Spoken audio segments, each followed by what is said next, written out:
May the words of my mouth and the meditation of all our hearts be acceptable in your sight, O God, our strength and our Redeemer.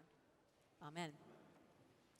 I don't know about you, but I just can't wait for Pentecost. Always thinking ahead. Probably because we will have some baptisms, which I'm really excited about. That's always a great day. But I can't wait for the Holy Spirit to swoop down and give us instant understanding and knowledge so that we can be sent forth to change the world, because that's what happens on Pentecost. Right now in the book of Acts, the disciples are in this phase of enjoying their communal life, breaking bread together. But they're going to get really, really busy come Pentecost. I always find that so countercultural because Pentecost kind of kicks off summer when all of us are thinking about our summer plans and we're thinking about taking a vacation and we're thinking about relaxing, when really it's Pentecost when everything starts to rev up and happen. But during this time since Easter and for the next couple of weeks, we aren't quite there yet, and we get gentle reminders. So we are seeing through the readings these weeks that even though Easter happened, we still don't believe enough. We don't quite recognize Jesus.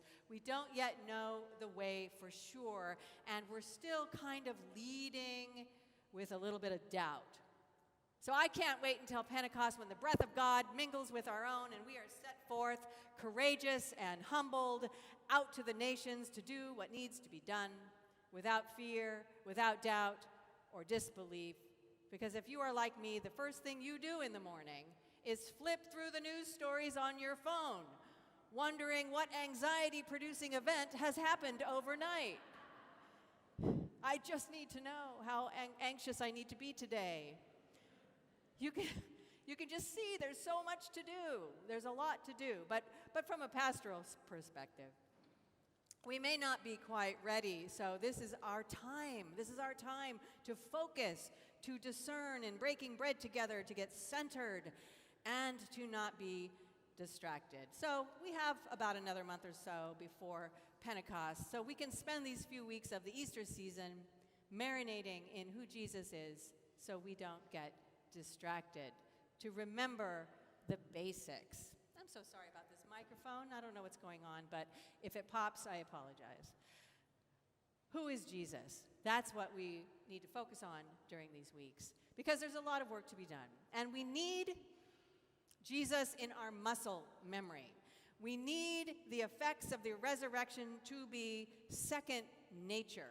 We need to be able to correct ourselves at the turn of a dime. Now, my daughter, who's helping out with Godly Play right now, is going to get so mad at me that I am mentioning her today, because I really do try not to. But I'm going to mention her today. Many of you know that my daughter rides horses, and some years ago, the horse she was on, at the time, it wasn't the regular one that she was used to.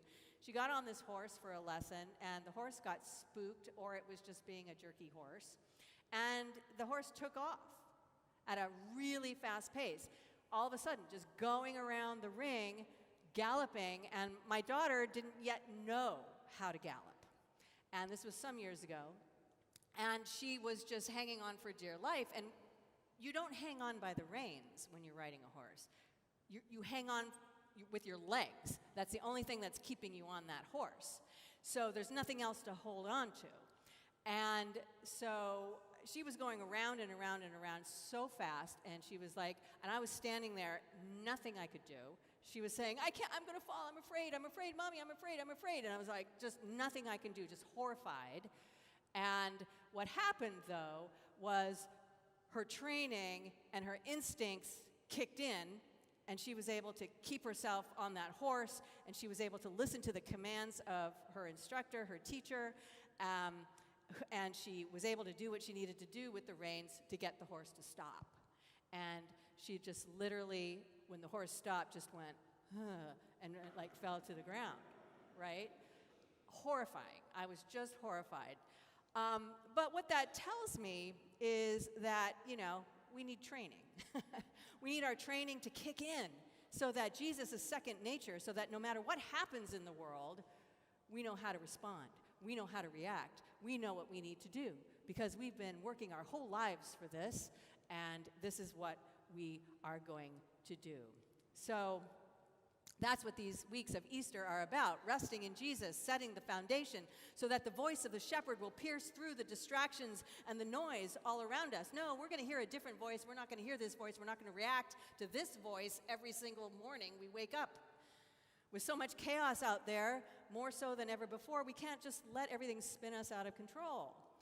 And that's what the thieves in today's gospel want. They want to bring chaos to the sheepfold. Don't give it to them. And what Jesus is saying is, focus on me. Focus on me. Don't look over there. Don't get distracted over there. Focus on me. I am the gate. What John is saying with the image of the sheepfold is that we need to trust God. We can't do anything else until we do, and it has to be second nature. It takes practice.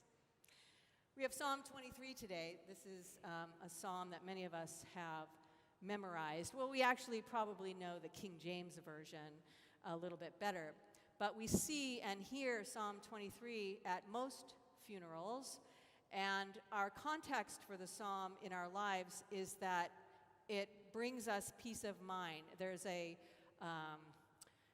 recognition there when we hear it, just automatically because we know the context so well that it brings peace, and it's peaceful at a funeral to have everybody say this psalm.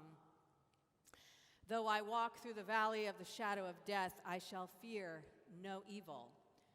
This intimate stroll with God through our darkest times is what brings us comfort no matter what. When we are struggling with the dark night, we are comforted by this imagery of being led, guided by God as one who cares for us each individually.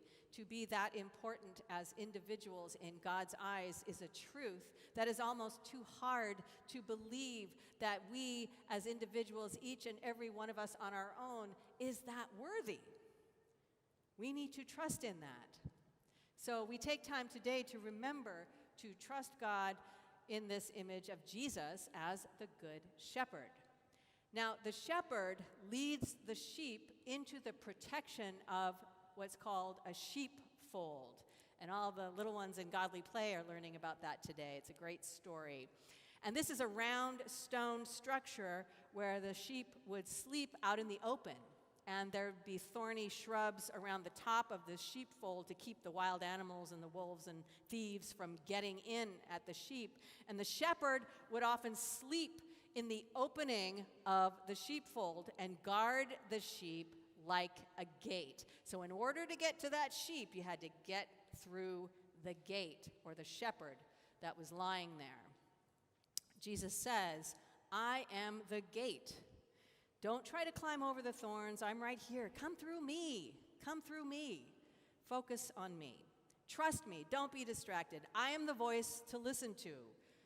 But realistically, we are being inundated with so much. It's hard to know the way. It's hard to know what to trust, which gate to go through, which voice to listen to so that we will be okay. And of course, social media, it's both a blessing and it's a challenge. I love it. I love seeing how my friends are doing. And I admit, I do check to see how many likes I've gotten on a post. What? Only 5? But there's actually a thing called FOMO, right? Fear of missing out. Fear of missing out. Because what is happening is that people are looking at all the wonderful things that are happening to other people online and on Facebook. Because, people try to only post the really great things that are happening. I mean, there's a few people that like to post every single thing. But what are the great things that are happening? Look how great my life is. And we are developing this fear that we are missing out on life because we don't have what others have. And not only does that hurt our young people, but I think it hurts all of us. But what we are really missing out on is what's happening right in front of us. These precious moments right in front of us, one step in front of the other, the needs and concerns that are right in front of us right now, we miss out on that by comparing our moments with others. It makes us anxious. It makes us depressed, and sometimes our own self-worth plummets, like we're not doing enough or whatever. And Jesus is saying, hey guys, look at me. Don't look over there. Look at me. Focus on me. If you follow my teachings and understand through me God's work in the world and in creation, you will know what to do. You will have abundant life. And abundant life, by the way, is not about stealing other people's sheep or about the accumulation of things. It is about joy. Joy. Jesus says, I can take you there. I am the way. Come through me. I am the gate. Seek pasture through me. I am the lens through which you should focus. So I feel I must bring up the elephant in the room with this gospel, and that is the interpretation that Jesus is the only way to know God. Well, Jesus says, I am the gate. So does that mean that all others who wish for salvation can only go through Jesus? I don't need to tell you the hurt, not to mention the persecutions that have happened over the centuries because of this interpretation. We are here in a Christian church because the way we are shepherded is through the belief and trust in the incarnation of God with us, walking through the valleys of the shadows of death with us, right? Through the example of Jesus as a voice for the voiceless, and through the resurrection, which invites us to new life and hope and joy of renewal and of love. This is how God speaks to us. So for us, this is the way. Bernard of Clairvaux, who was a very influential theological figure in the Middle Ages, has many beautiful writings, and he never disavowed that there are other truths out there. It's just that Christianity, he believed, spoke the best about love. Christianity speaks the best about love. It was the best way to be able to understand love. Now, I don't pretend to know how God speaks to others except by what we see and hear, by the words and actions of others. And that's how we Christians are perceived as well. We need to remember that. And Jesus in the gospel today is actually referring to the Pharisees. They are the thieves that Jesus is referring to. They're the ones who are interpreting the law by excluding those who are the least among us, excluding them from not only the love of God, but from safety, from basic human needs and hospitality and healing. People like the blind man whom Jesus healed right before this passage, the one whom the Pharisees said didn't deserve to be healed. That's who Jesus is railing against, those who are against helping the most unfortunate. So it's not a political issue, it's a human issue. But we are in a time when it seems that absolutes and where exclusiveness and mental persecutions of others are invading our discourse, our laws, our news feeds. There's a level of anxiousness and crankiness, and I'm afraid that if we aren't careful, we will resort to acting out in ways that aren't really who we are. Boundaries and protocol that are healthy and decency will no longer be norms because we have carte blanche to say anything we want about anybody now. We can just say anything. But is that who we are? We have to right the horse. we have to have that training that makes sure that our instincts and how we've been formed kicks in to respond to all kinds of situations. If Jesus demands we follow him, then we are to be gates too, taking care of the most vulnerable. Maybe we build a few sheepfolds ourselves, but we have time.